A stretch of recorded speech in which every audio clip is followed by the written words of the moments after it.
Bienvenue à toutes et à tous. Une synthèse de l'actualité à la présentation Penda Badji, mise en onde assurée par Pape Cherdial.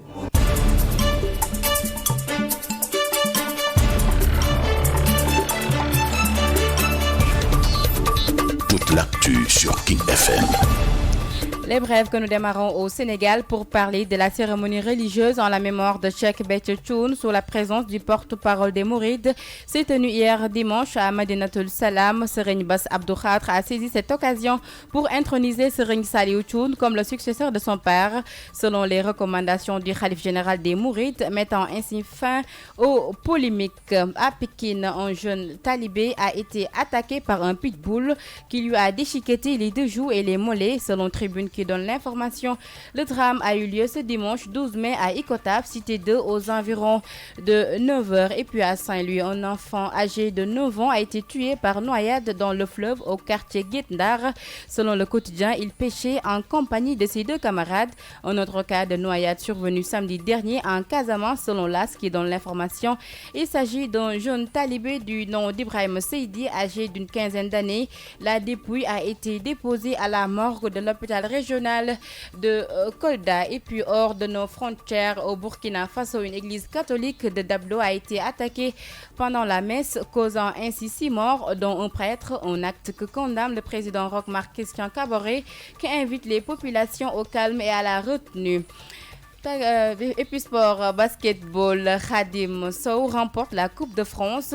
Le club de NBA de Tony Parker, où il évolue, s'est imposé hier dimanche en finale face à Le Mans. La première ligue anglaise a connu son épilogue, Sadio Mané, ce dimanche avec la 38e et dernière journée jouée cet après-midi.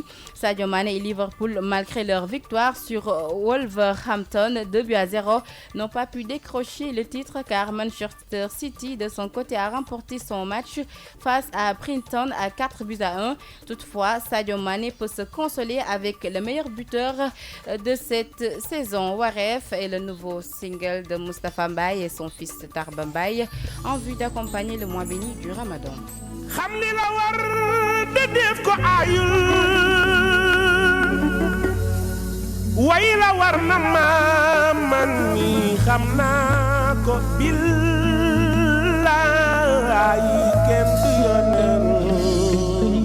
Wayla warnama kagn warnama sabarke taxma am wajang.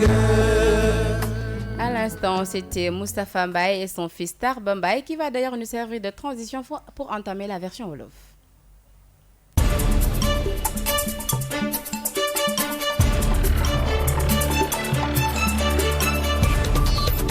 yéen a ngi déglu King FM ci 99.4. mbokk yi xarit yi dalal leen ak jàmm ci King FM Dakar 99.4 xibaar yi cib tënk dañ koy dooree ci Sénégal wax ci cérémonie religieuse bi ñu jagleeloon kii di Cheikh Béthio Thioune. loole nag ma nga xew ci kanamu porte-parole des Mourides Serigne Bass Abdou Khadre ca dimanche ca Medinatoul Salam. ginnaaw loole nag moom porte-parole bi daal di nay tabb kii di Serigne Saliou Thioune ngir mu wuutu rek kii di baayam ci ndigalu xalif général des Mourides. loole nag daal di dakkal coowal succession bi ñu doon dégg fan yi yëpp ci mim réew. ca Pikine ab talibé la ñu attaqué. loole nag ab xaj moo ko daal di attaqué daal di koy mat yu métti ci kanam gi ak it ci moleya. loole nag xibaar boobu la tribune moo ko rek daal di fësal ci xëtam boobu li xam nag ma nga am dimanche bi wees yemoo ko fukki fan ak ñaar ca Icotaf cité 2 ci ay booru juróom-ñeenti waxtu ci suba ca ndax géej ab xale moo daal di lapp. moom nag atam mi ngi toll si juróom-ñeenti at fale ca fleuve ba nekk ca quartier bu Guet Ndar. bu ñu sukkandikoo ci quotidien bi fësal boobule xibaar dafa àndoon ak ñaari xaritam doon rek nappi ca boobule dex. ginnaaw loole nag fësal nañ itamit beneen cas de noyade. loole nag laas moo ko xamle. loole ma nga amee ca Casamance mu doon ab jeune tailleur buy wóor ci turu Ibrahima Seydi ay atam toll ci fukk ak juróom. ginnaaw loole sax néewam jot nañ ko déposé ca morgue bu hôpital hôpital régional bu Kolda.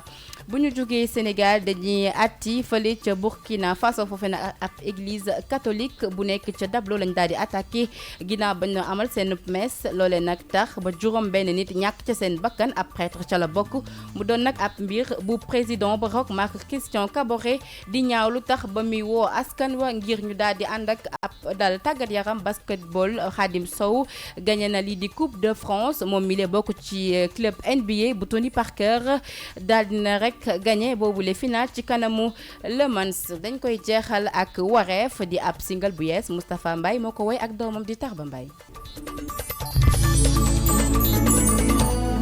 xam li la war de def ko ayul way la war na ma man mi xam naa ko billaay kenn du yónneen way la war na ma kañ la war na ma sa barke tax ma am waajange. non tey fi ngeen daanelee Penda Badji neex na.